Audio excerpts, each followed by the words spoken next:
하나님 아버지, 하나님께서 오늘도 우리와 함께 하시고 우리를 도우시며 우리에게 하나님의 마음과 생각을 가르쳐 주시는 것을 제대로 듣고 볼 수 있게 하여 주옵소서. 믿음으로 헌금한 손길들 위에 복 주시고 저들이 하나님 앞에 마음과 생각과 힘을 들였사오니 하나님이 저들을 도우시고 온전케 하셔서 저들이 바라는 것보다 더 좋고 아름답고 귀한 것으로 갚아주시고 더 낫게 하시는 증거들을 체험하는 복된 교회들이 되어져 가도록 우리 모두와 함께하여 주옵소서. 예수님의 이름으로 기도하였습니다. 하나님의 말씀은 마태복음 5장 33절에서 37절까지 함께 합독하겠습니다. 마태복음 5장 33절에서 37절입니다. 함께 읽습니다. 시작. 또 옛 사람에게 말한 바 헛맹세를 하지 말고 내 맹세한 것을 주께 지키라 하였다는 것을 너희가 들었으나 나는 너희에게 이르노니 도무지 맹세하지 말지니 하늘로도 하지 말라 이는 하나님의 보좌이며 땅으로도 하지 말라 이는 하나님의 발등상이며 예루살렘으로도 하지 말라 이는 큰 임금의 성이며 내 머리로도 하지 말라 이는 내가 한터럭도 희고 검게 할 수 없음이라. 오직 너희 말은 옳다 옳다 아니라 아니라 하라. 이에서 지나는 것은 악으로부터 나느니라. 우리가 하나님 앞에 나아갈 때 믿음으로 나아가야 한다라고 우리가 보통 이야기합니다. 또 하나님이 기뻐하시는 것은 믿음이다라고 그렇게 이야기하죠. 우리가 어떤 대상을 믿는다라고 할 때 가장 중요한 조건이 하나 있는데 그것은 상대방이 정직하다라고 인정하는 겁니다. 정직해야 믿을 수 있지 않겠습니까? 정직한 줄 알고 믿었는데 나중에 그게 아니면 상처를 받게 되죠. 그래서 하나님은 하나님 자신을 가르쳐서 나는 정직하다라고 이야기하세요. 정직하다는 게 뭡니까? 정직하다. 저 사람은 참 정직하다. 이게 무슨 뜻이죠?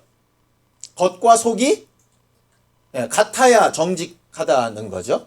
속으로는 아닌데 겉으로만 예쁘게 말한다고 좋은 건 아니죠. 제일 많이 속는 게 그런 부분 아닙니까? 겉으로는 그럴듯하게 얘기하는데 속은 아닐 때 우리는 상처받고 피해를 보게 되죠. 또 하나 정직한 것은 뭐냐 하면 처음과 끝이 같은 게 사실은 정직한 겁니다. 뭘 하겠다고 시작하고 말도 했는데 결과가 똑같지 않으면 원하든 원치 아니하든 정직하지 않은 상황이 벌어지게 되는 거죠. 그래서 정직하다고 하는 말은 겉과 속이 같고 처음과 끝이 같고 말과 행동이 같다라고 하는 말이에요. 우리는 하나님을 믿는데 어떻게 믿느냐? 하나님이 정직하시다고 믿는 겁니다. 사람들이 사기를 당하기도 하고 간혹 사람들을 잘못 보기도 하고 오해를 하게 되는 경우들이 간혹 있는데 왜 그런가를 이렇게 살펴봤더니 대부분은 이런 것 같아요. 내가 이러니까 저 사람도 같은 마음이겠지라고 생각하는 게 굉장히 많은 것 같아요. 그러니까 나 같으면 이렇게 할 거기 때문에 아마 저 사람도 저렇게 얘기하는 걸 보니 나 같을 거라고 믿는 거죠. 이게 관계 아니겠습니까? 그래서 하나님도 마찬가지예요. 하나님이 정직하시기 때문에 우리한테 요구하시는 것이 하나 있는데 우리에게도 정직하기를 바라시는 거죠.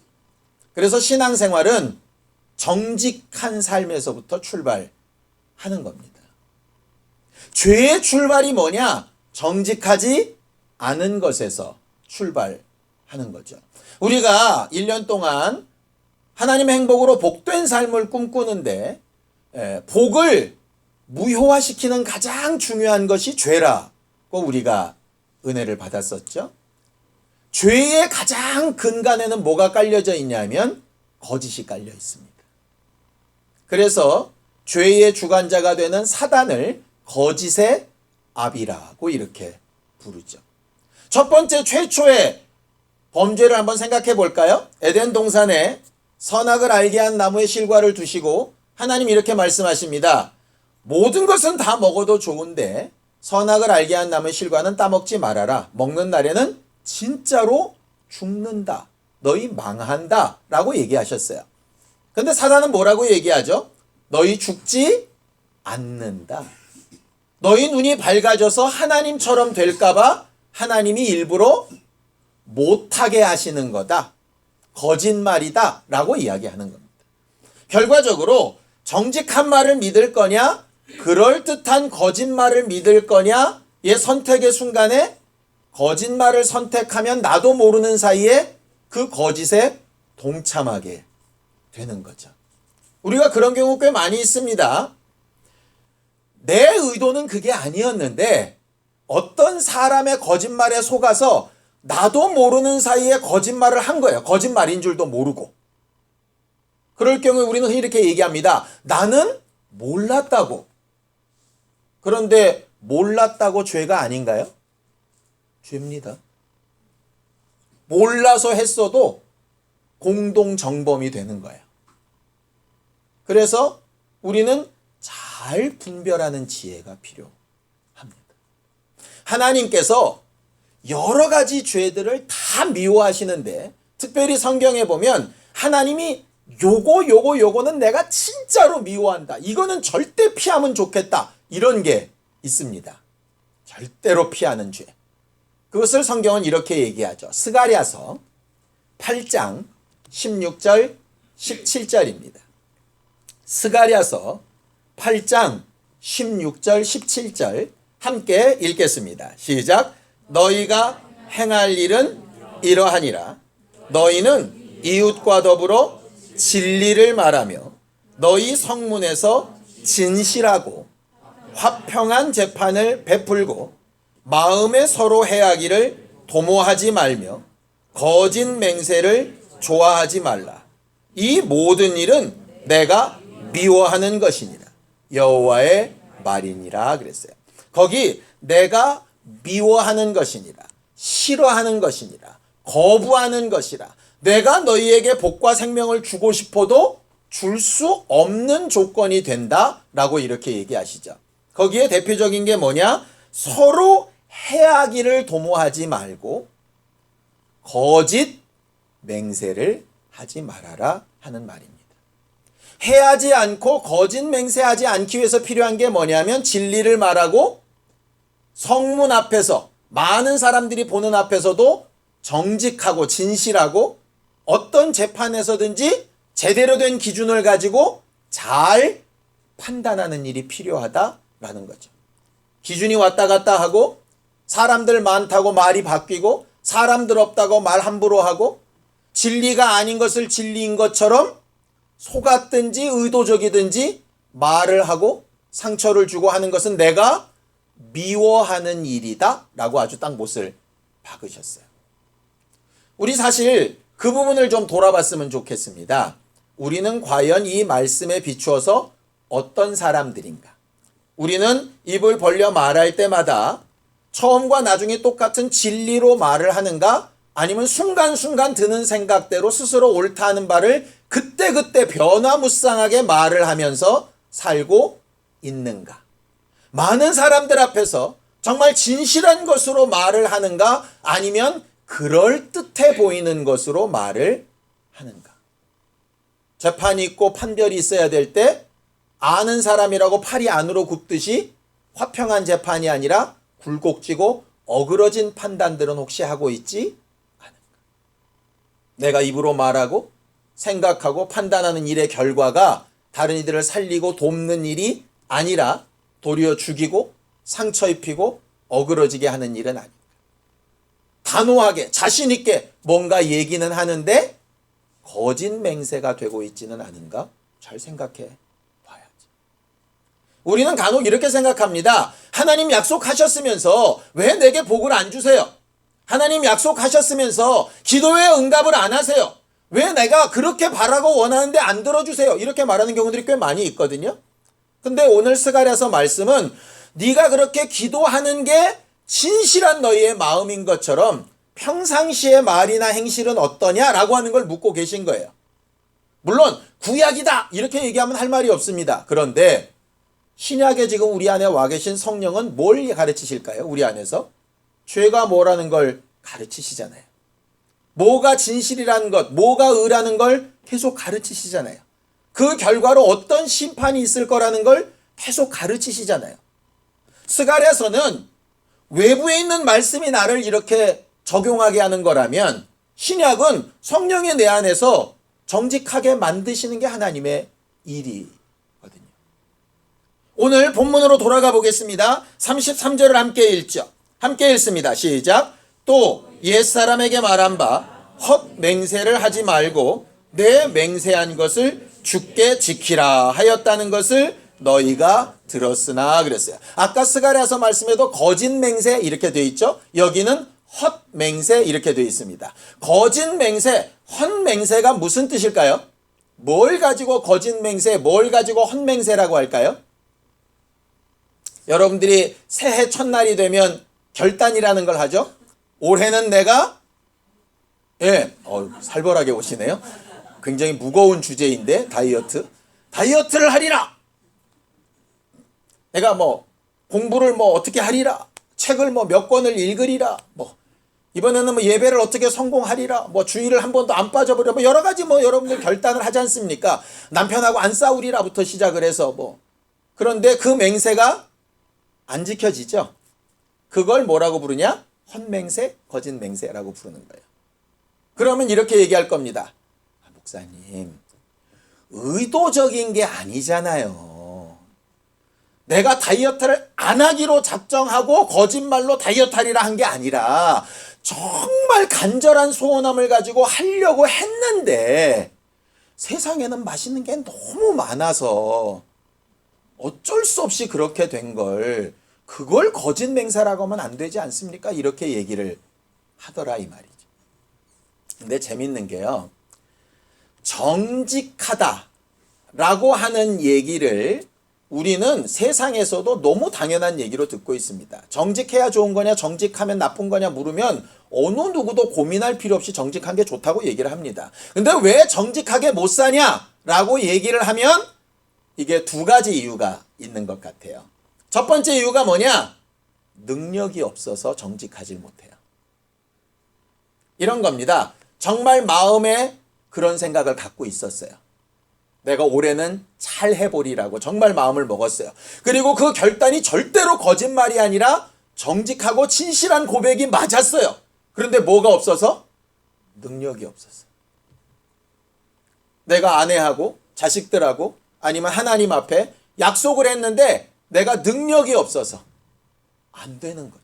말 그대로 본의 아니게 거짓 맹세와 헛맹세가 되는 거죠. 구약의 율법을 받았던 사람들이 똑같이 느끼는 겁니다. 말씀대로 살아보기를 결심하고 하나님의 이름으로 맹세도 했어요. 그런데 안 되는 거예요. 안 되면 능력이 없어서 정직하지 못하면 또 다른 정직할 수 있는 조건 하나를 사용해야 되거든요. 그게 뭐냐 하면 용기라고 하는 거예요. 용기. 용기는 뭐냐?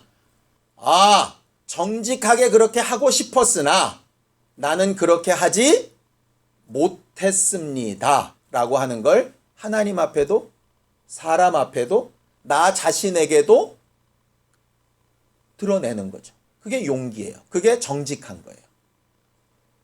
그런데 능력이 없어서 정직하지 못했던 사람들이 이번에는 뭐가 없어서 정직하지 못하냐?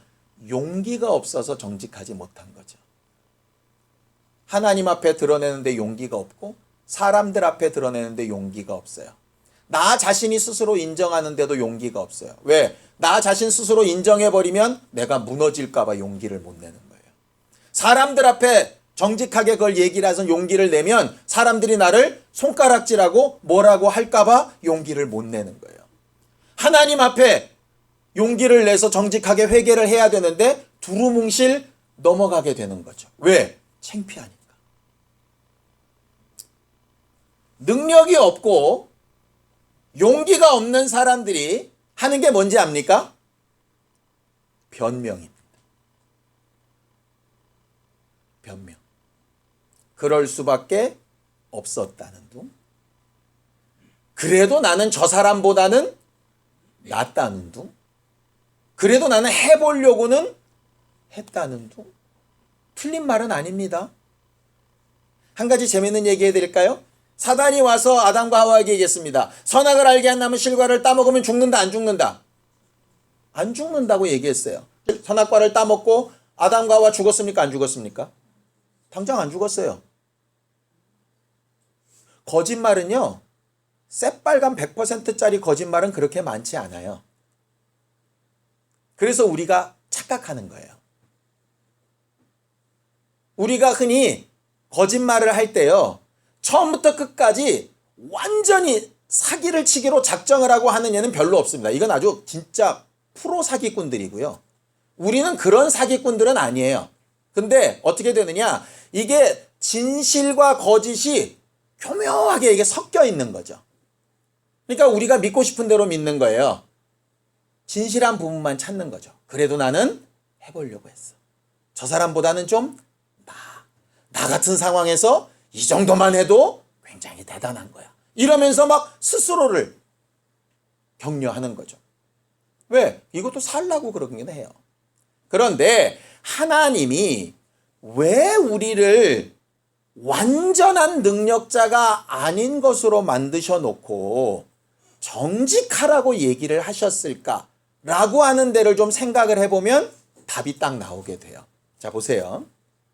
아까 하나님은 정직하시다고 일단 전제를 깔았습니다. 그러니까 하나님의 속마음과 겉은 같아요. 하나님께서 우리가 정직하게 모든 것을 약속한 대로 이루며 살 수 없는 존재라고 하는 것을 아실까요? 모르실까요? 아시죠?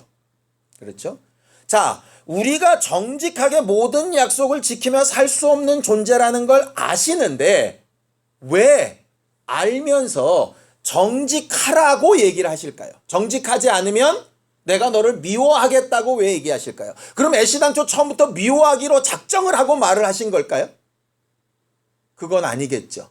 작정을 하셨다면 굳이 예수를 주시고 예수를 통해서 회개하게 하시고 그 잘못이나 죄와 거짓을 용서받게 하시고 하실 필요가 사실 없는 거예요. 하나님의 말과 결과를 딱 보면 간단한 답이 나옵니다. 하나님은 처음부터 우리가 정직하지 못할 거를 아셨어요. 근데 정직하라고 얘기하셨어요. 정직해 보려고 하는데 아까 처음에 뭐가 없어서 정직하지 못하다고요? 능력이 없어서요. 그 다음에 볼까요? 자, 마태복음 5장 34절부터 36절입니다. 우리가 읽었던 본문 그 다음 절입니다. 함께 읽죠. 시작. 나는 너희에게 이르노니 도무지 맹세하지 말지니 하늘로도 하지 말라. 이는 하나님의 보좌이며 땅으로도 하지 말라. 이는 하나님의 발등상이며 예루살렘으로도 하지 말라. 이는 큰 임금의 성이며 내 머리로도 하지 말라. 이는 내가 한토록도 쉬고 검게 할 수 없습니다. 하나님은 뭘 아시느냐? 우리 능력 가지고는 머리카락 하나도 쉬거나 검게 할 수 없다를 아신다고요. 그런데 왜 얘기하셨느냐? 자, 능력이 없어요. 능력이 없는 사람이 능력 있는 채 하면 뭐를 못하느냐? 도와달라는 말을 못해요. 그렇죠? 근데 능력이 없는 사람이 능력 없는 걸 인정하면 뭘 할 수 있느냐? 내가 이렇게 부족하니 나를 좀 도와주세요 할 수 있어요. 맞죠? 그러니까 정직하라는 얘기는 뭐냐면 너희들이 정직할 수 있으니까 정직해봐. 안 하면 죽여. 이런 뜻이 아니라 너희는 애시당초 정직할 수 있는 능력이 없어. 그러니 뭘 가지란 얘기예요? 정직할 능력이 없으니 그 능력을 구하기 위해서라도 용기라도 좀 내봐. 네 연약함을 인정하고 내 도움을 좀 구해봐. 아이 그래도 남자가 이딴 거 제발 하지 말고 그냥 하나님 앞에 도와달라고 얘기해봐. 그게 정직한 거잖아. 이 얘기예요. 이루어서 정직할 수는 없는데 용기를 내서는 정직할 수 있다니까요. 그게 예수께서 하셨던 첫 번째 복음이에요. 뭐 하라? 회개하라. 바리새인들의 서기관들이 말씀대로 살아보고 남들보다는 잘 살았다고 뻐기고 있을 때 너희 아무리 말씀대로 잘 살았어도 니들 능력으로 정직할 수는 없는 거야. 그러니까 애시당초 못한다고 용기를 내서 인정하고 하나님 앞에 도움을 요청해. 그게 정직한 거야. 이렇게 얘기하는 거죠. 근데 세상 살 때 그렇게 안 배운 거예요. 자기의 연약함을 인정하고 드러내면 잡아먹힌다고 배우는 거예요. 그러니까 없으면서 있는 체하죠. 모르면서 아는 체해요. 할 수 없으면서 하고 있는 체하고요. 전혀 마음에 원하지 않으면서 원하는 체합니다. 그걸 성경은 뭐라고 부르느냐? 외식이라고 불러요. 외식.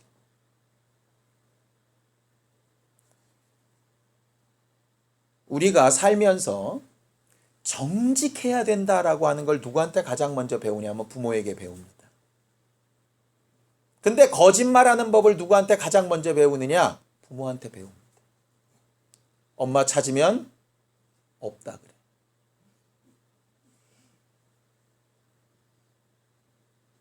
웃기죠? 자기 입으로 정직해야 된다고 가르쳐 놓고 자기 입으로 거짓말을 가르쳐요. 그러면서 그걸 뭐라고 부르느냐? 세상 사는 지혜라고 불러요. 자, 성경을 좀 보겠습니다. 전도서 7장 29절입니다. 전도서 7장 29절입니다. 솔로몬이 그 지혜 많다는 사람이 일생을 살아보고 딱 깨달아서 내린 결론이 이겁니다. 함께 읽습니다. 시작. 내가 깨달은 것은 오직 이것이라. 곧 하나님은 사람을 정직하게 지으셨으나 사람이 많은 꾀들을 낸 것이다. 사람들은요, 이 꾀를 지혜라고 착각을 해요. 편법을 하고 적당히 거짓말하고 적당히 자기를 속이고 남을 속이는 게 지혜라고 생각을 해요. 이 세상에서는 통용될 수 있습니다. 그런데 우리는 요즘 세상에서도 보고 있죠. 과거에 별 볼 일 없는 것 같은, 그 당시에는 누구나 다 그렇게 하는, 그 당시에 그렇게 안 한 사람이 바보 멍청이 같았던 그런 일들을 한 것이 적나라하게 드러나는 날이 있습니다. 이 순간에도 그걸 감추고 싶어서 하는 경우들이 되게 많죠. 저는 어떤 한 사람을 지칭하는 게 아니라요, 나름 뉴스에 나오는 모든 리더들이 다 그러니까, 심지어는 목사들도 그러니까, 뭐 저도 그러니까. 그런데 그 꾀가 언젠가는 다 드러나는 날이 있을 거예요. 얼마나 창피할지 생각해 보셨습니까? 차라리 처음부터 연약하고 모자라면 창피는 안 당합니다. 아, 저 사람 연약하구나, 이렇게 위로받고 격려를 받을 수 있어요. 근데 아닌 체 하다가 이게 꼬꾸라지면 세상에 그런 창피가 없어요. 하나님이 우리에게 요구하시는 건 그래서 매 순간 정직하라는 거예요. 바보 같죠? 세상 사람들 볼 때는 미련합니다. 연약해 보이고요. 부족해 보여요. 그런데 그게 하나님 앞에 사는 길이에요. 왜 교회에 가면 남자 성도들보다 여자 성도들이 많을까? 뭔가를 능력 있고 잘하는 분들보다 연약하고 아프고 힘든 사람들이 더 많을까? 이렇게 봤더니 정직함의 차이인 것 같아요. 대한민국 남자들은 기본적으로 정직하게 못 살게끔 교육을 받으면서 지금까지 수십 년을 살아와서요, 하나님 앞에 무릎 꿇고 나는 할 수 없습니다, 도와주세요라는 말이 안 나와요. 대한민국 남자들은 그렇게 살면 안 된다고 배웠어요. 머리 굵고 가정을 이룬 다음에는 어느 누구에게도 그렇게 살면 비겁한 일이라고 잘못 배웠어요. 그래서 하나님 앞에서조차도 있는 채 하는 거예요. 발등에 불 떨어져서 아무것도 할 수 없는 코너에 몰려서도 그래도 소위 어깨에 힘주고 뭔가 있는 채 하는 게 그게 남자답다고 착각하기 때문에 하나님을 만나질 못하는 거예요. 그거 안 깨면 예수 못 만납니다. 뭘 가지고 있는 것처럼 누구보다 좀 난 것처럼 하는 사람들이 예수를 믿지 못하는 가장 대표적인 이유예요. 사람들 앞에 드러내는 거 창피할 수 있습니다. 그래도 적어도 자기한테는 정직해야 되지 않겠습니까? 하나님 앞에는 정직해야 되지 않겠습니까? 성경은 복을 받고 하나님의 나라에 가는 비결을 아주 명확하게 이렇게 얘기를 합니다. 자, 시편으로 가볼까요? 시편 34편 12절입니다. 시편 34편 12절입니다. 함께 읽습니다. 시작. 생명을 사모하고 연수를 사랑하며 그 받기를 원하는 사람이 누구냐. 이게 무슨 뜻이냐면 생명은 영생입니다. 영생 얻기를 사모하고 연수를 사랑한다는 얘기는 내가 육체의 삶이 길어져서 장수하길 바란다는 얘기예요. 그리고 복 받기 원한다는 얘기는 그 육체의 기간 동안에 뭔가 행동하는 일에 형통한 일들이라는 얘기죠. 우리가 가장 바라는 그거예요. 영생도 있고 육체로도 건강하게 오래 살고 육체의 환경이나 형편도 좋아지기를 원하는 사람이 있다면 조건은 이렇습니다. 그 다음 절입니다. 34편 13절 시작. 내 혀를 악에서 금하며 내 입술을 거짓말에서 금할지어다. 거기 뭐라고 되어 있느냐? 영생하고 장수하여 건강하고 복 받기를 원하면 예수 앞에 와서 기도 많이 하면, 금식하면, 헌신하면, 헌금 많이 내면, 전도 많이 하면 이렇게 안 돼 있죠. 뭐라고 되어 있습니까? 내 혀를 악에서 떠나게 해라. 악이 뭐냐면 사람들에게 상처 주는 거 얘기하는 겁니다. 말 조심하고 정직하게 말하라는 거예요. 왜냐? 우리가 지옥 갈 죄인에서 천국 갈 하나님의 자녀로 바뀐 게 뭐냐면 마음으로 믿고 이 입으로 정직한 믿음을 시인해서 바뀐 거예요. 뭘 대단한 걸 해서가 아니에요. 마음으로 믿는 걸 정직하게 잘 고백해서예요. 그러면 지옥에서 천국으로 옮길 수 있는 그 말의 권세가 천국에서 지옥으로는 못 바꿀까요? 바꿀 수 있어요. 그래서 말 조심하라. 함부로 말하지 말라는 거예요. 내가 절대로 이런 말 하지 말고 내가 하나님이면 이딴 소리 하지 말고 정말 옳은 것과 그렇지 않은 걸 분별해야죠. 자, 시편 15편 1절입니다. 함께 읽겠습니다. 시작. 여호와여 주여 장막에 머무를 자 누구오며 주의 성산에 사는 자 누구옵니까? 하나님과 함께하고 하나님께서 약속하신 그 하나님의 나라에 가서 거하고 살 수 있는 그런 사람이 누구입니까? 그 바로 다음 절 2절입니다. 시작. 정직하게 행하며 공의를 실천하며 그의 마음에 진실을 말하는 자라고. 예수 믿는다라고 하는 게 뭐냐? 정직하고 공의를 행하고 진실한 거예요. 이 말은 100% 완전한 의인이란 뜻 아니라고 아까 말씀드렸습니다. 그런 능력은 우리에게 있지 않습니다. 단지 예수 믿는다라고 하는 건 세상 사람들은 하지 않는 죄는 어떤 경우에도 죄라고 인정하고 잘못한 건 어떤 상황이라도 내가 잘못했다고 인정하고 옳은 건 어떤 상황에도 목에 칼이 들어와도 변질되지 않고 하나님의 선한 응답을 기다려 의로운 행동을 계속 하고 당장 손해가 있더라도 그게 신앙생활이에요. 근데 신앙생활을 어떻게 하느냐? 마음은 원인데 육신이 약하다 이래가지고 겉으로는 거짓말하고 아닌데 그런 척하고 모르는데 아는 척하고 없는데 있는 체하고 말로 할 때는 대단한 복음을 말하는 것처럼 막 이야기를 하거든요. 이중적인 삶이죠. 여러분들 사람이 살 때 이중적인 행태를 보이는 사람들 있어요. 이게 기준이 두 가지라 가지고 그런 사람들을 우리는 흔히 뭐라고 부르냐면 이중인격자라고 부릅니다. 저거 이중인격자라 그래요. 뭐냐? 전혀 다른 사람 두 명이 들어가 있는 거죠, 이 안에. 하나님을 의지하고 예수를 믿고 복음을 전하는 사람도 있고요. 거짓말하고 지 맘대로 사는 인격도 있는 거예요. 제정신입니까?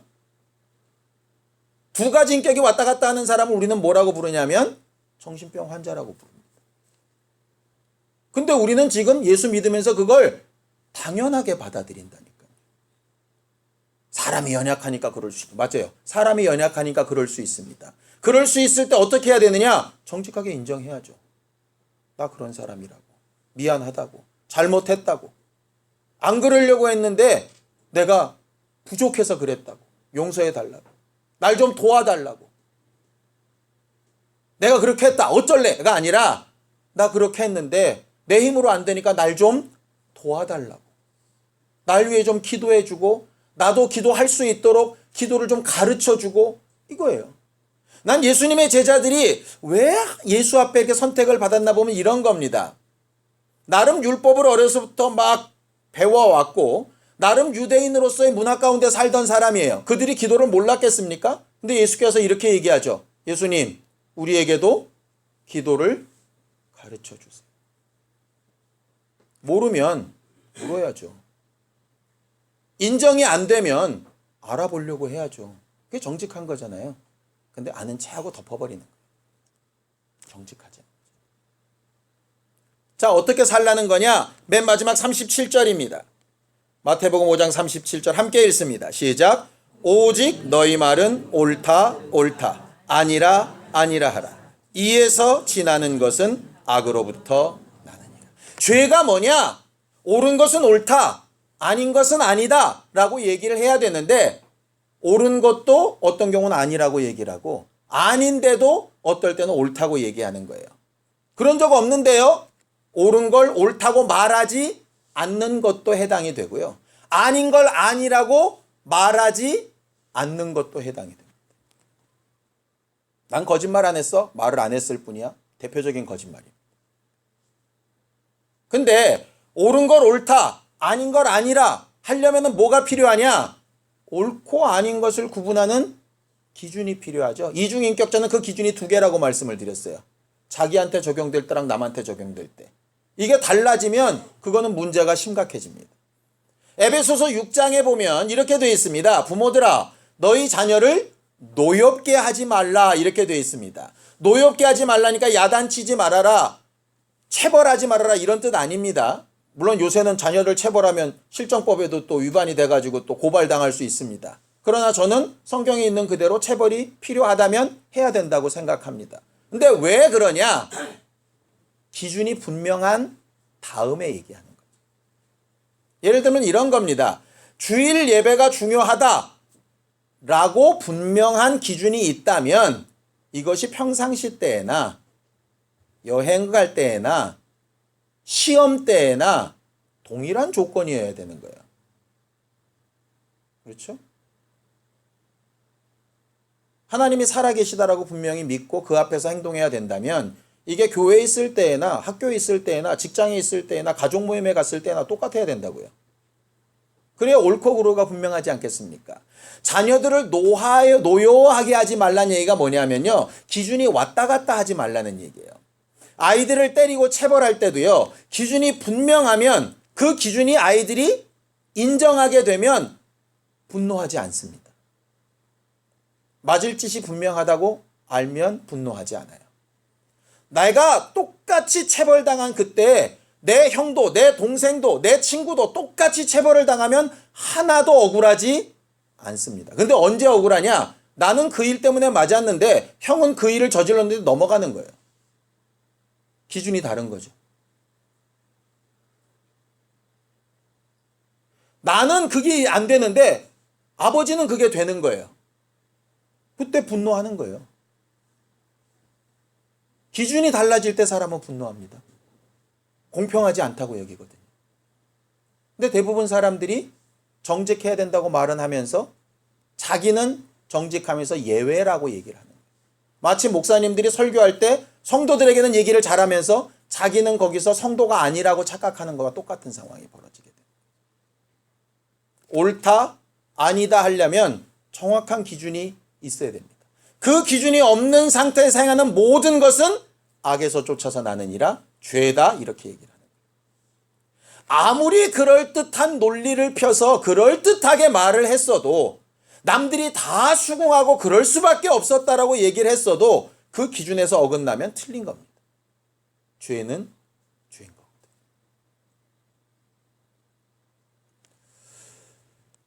무거운 말씀을 드렸는데요. 단시간에 바뀌기 쉽지 않을 겁니다. 왜냐하면 우리가 워낙 거짓말하는데 능통하게 몸이 이렇게 적응이 돼 있어가지고요. 쉽지 않아요.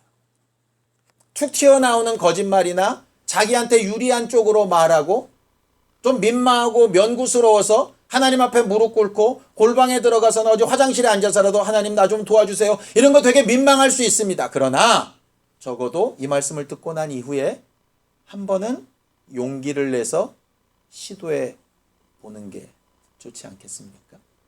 아마 그렇게 용기를 내서 시도해 보는 것만으로도 하나님은 우리한테 충분한 가치를 두시고 우리를 도우셔서 더 할 수 있도록 하실 거예요.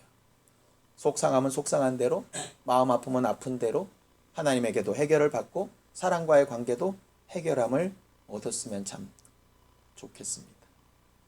정직한 관계가 교회 안에서도 가정 안에서도 부모 자식 관계, 부부 관계 안에서도 가장 중요한 기초입니다. 속이기 시작하면 걷잡을 수가 없게 돼요. 스스로 마음에 양심에 화인 맞아버리면 정말 하나님 앞에 회개해야 될 때 회개하지 못하게 되는 경우가 생기게 됩니다. 성경을 한 구절만 읽고 마치죠. 요한계시록 21장 8절입니다. 성경은 지옥에 들어가는 분명한 죄, 불못, 둘째 사망에 들어가는 가장 분명한 죄를 이렇게 설명합니다. 함께 읽습니다. 시작. 그러나 두려워하는 자들과 믿지 아니하는 자들과 흉악한 자들과 살인자들과 음행하는 자들과 점술가들과 우상 숭배자들과 거짓말하는 모든 사람들은 불과 유황으로 타는 못에 던져지리니 이것이 둘째 사망입니다. 거기에 믿지 않는 사람, 흉악한 자, 살인자, 음행하는 자, 점치는 사람, 우상 숭배자가 지옥 간다? 너무 당연하다고 생각하시죠? 거기에 거짓말하는 자도 포함되어져 있습니다. 정직했으면 좋겠습니다. 무능력하고 용기도 없지만 최소한 하나님 앞에 도와달라고 정직해보겠다고 하나님 앞에 구하고 무릎 꿇을 수 있는 만큼의 정직함만이라도 있으면 하나님은 얼마든지 도우실 수 있을 거예요. 베드로가 예수를 3번이나 부인하고서도 정직하게 말씀이 생각나서 통곡하고 회개할 때 용서하셨죠.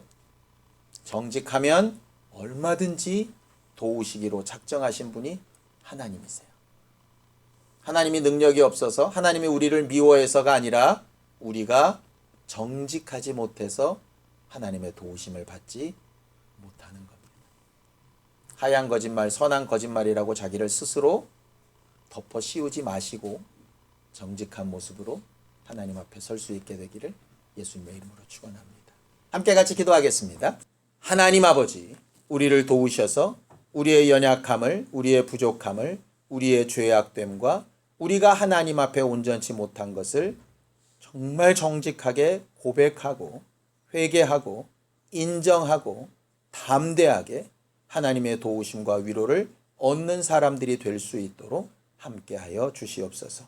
하나님이 우리에게 가르치신 기준이 분명하게 서서 어떤 상황, 어떤 형편에서도 옳은 것과 그렇지 않은 것을 잘 구별할 줄 알게 하시고 우리의 연약함과 부족함과 죄악이 드러나는 순간에 피하려고 변명하려고 감추고 가리우려고 하지 않게 하시고 하나님 앞에 어찌해서든 용기를 내어 하나님의 도우심을 구하며 정직하게 회개하고 하나님의 역사와 함께 하시는 위로를 기대하는 우리 모두가 될 수 있도록 우리의 마음과 생각을 주장하시고 도와주시옵소서. 그 결과로 약속하신 복이 많은 것을 보며 나타내고 증거할 수 있도록 도와주시옵소서. 예수님의 이름으로 기도하였습니다. 이제는 우리 주 예수 그리스도의 은혜와 하나님 아버지의 극진하신 사랑과 성령님의 감동하시고 함께 하시는 분명한 증거가 정직하게 말하기를 힘쓰기 원하는 우리 모두 위에 이제로부터 영원까지 함께 있을지어다. 아멘.